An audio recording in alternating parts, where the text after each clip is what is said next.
ये video Syria के शहर अलेप्पो से आया है।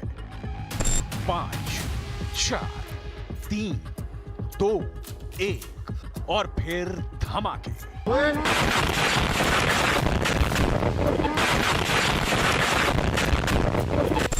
सीरिया के अलेप्पो में हयात तहरीर अल शाम के आतंकी जश्न मना रहे थे, तभी पुतिन के फाइटर जेट ने बम गिरा दिए। ऐसा ही खतरनाक हमला रात में भी हुआ, जब अलेप्पो पर पुतिन ने लगातार बम बरसाए।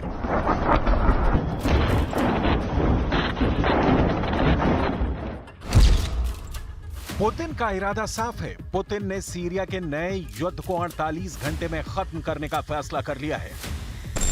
पुतिन नहीं चाहते कि सीरिया का युद्ध फिलिस्तीन के गाजा जैसा बन जाए, या फिर लेबनान में तब्दील हो जाए, या फिर यूक्रेन बन जाए और सीरिया फिर से ऐसी जंग की चपेट में आ जाए जिसकी आग बुझाने में महीनों नहीं बल्कि कई साल लग जाएं।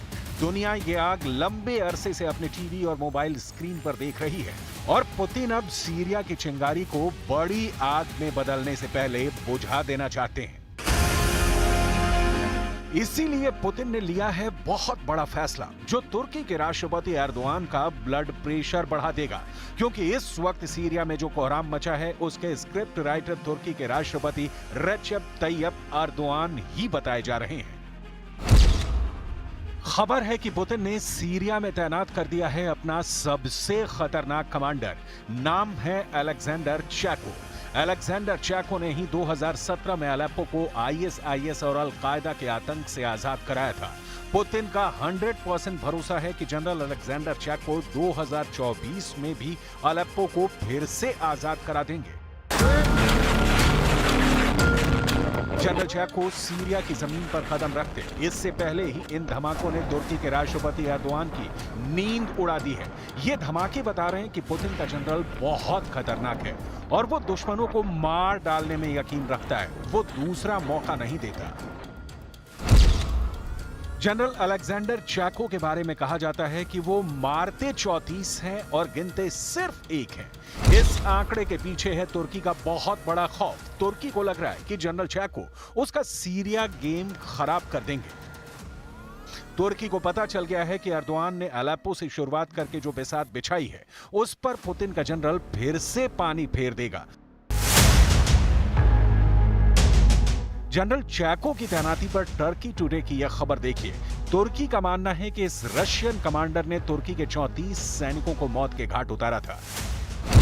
जनरल अलेक्जेंडर चैको यूक्रेन के खार्किव का मोर्चा संभाल चुके हैं और अब उनके पास सीरिया की जिम्मेदारी है, क्योंकि सीरिया में वो 2017 में भी कामयाब रहे हैं, जब अलेप्पो को इन्हीं आतंकवादियों से रूस ने आजाद करवाया था। 7 जनवरी 2020 को क्रेमलिन में ली गई ये तस्वीर देखिए। सामने पुतिन है, उनके तत्कालीन रक्षा मंत्री सर्गेई शोइगु हैं और साथ में बैठे हैं जनरल अलेक्जेंडर चैको, और तीनों बात कर रहे हैं सीरिया के राष्ट्रपति बशर अल असद से। यानी जब मामला सीरिया का होता है तो पुतिन जनरल चैको को याद करते हैं। इस बार भी जनरल चैको के सामने चैलेंज आसान नहीं है। आतंकी गुट हयात तहरीर अल शाम को तुर्की से पूरी मदद मिल रही है।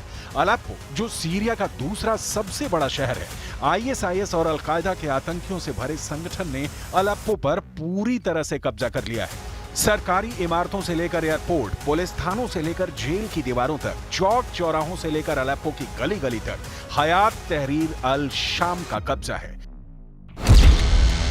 7 जनवरी 2020 को जब सीरिया के राष्ट्रपति बशर अल असद रूस गए थे, तब जनरल चैको ने पुतिन के सामने उनको सीरिया के मोर्चों पर पूरी रिपोर्ट दी थी।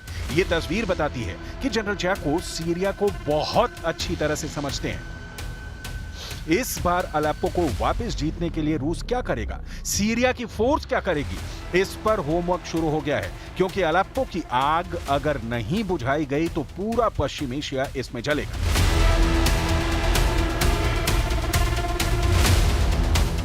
ये 2 वीडियो देखिए। एक वीडियो में सीरिया के army chief general Abdul Karim Mahmood Ibrahim उत्तरी हमा का दौरा कर रहे हैं। हमा अलेप्पो से 130 किलोमीटर दक्षिण में है और इस जगह को सीरिया की फौज ने बड़ा मोर्चा बना लिया है। दूसरे वीडियो में ईरान के विदेश मंत्री दमिश्क जाकर सीरिया के राष्ट्रपति बशर अल असद से मिले हैं। ईरान ही वो देश है जिसने पहले रूस के साथ मिलकर सीरिया को आईएसआईएस और अल कायदा के आतंक से बचाया था।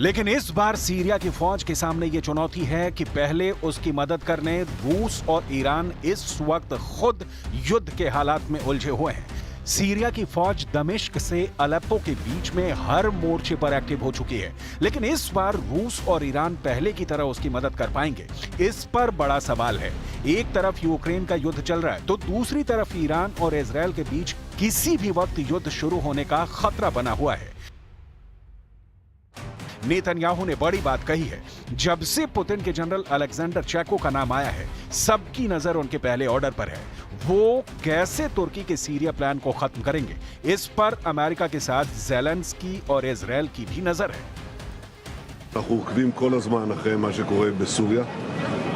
אנחנו נחושים גם להגן על האינטרסים החיוניים של מדינת ישראל.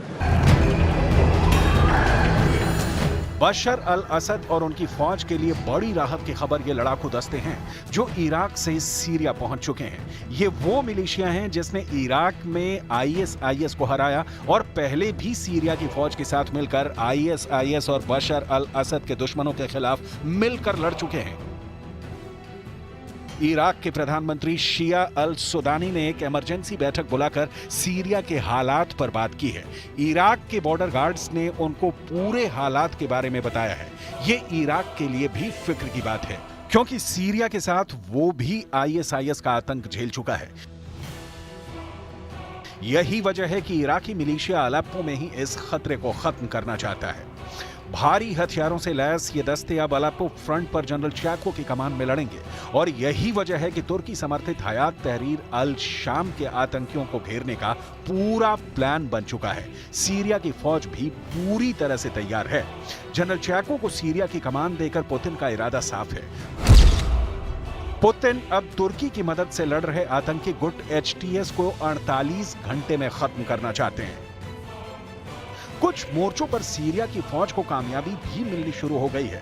सीरिया में एचटीएस के आतंकी राजधानी दमिश्क न पहुंच पाए, इसके लिए रास्ते में ही उन पर घात लगाकर हमले किए। इस गाड़ी पर एचटीएस के कई आतंकी सवार थे। जब गोलियों की बौछार हुई तो गाड़ी पलट गई और अब हालात आपके सामने हैं।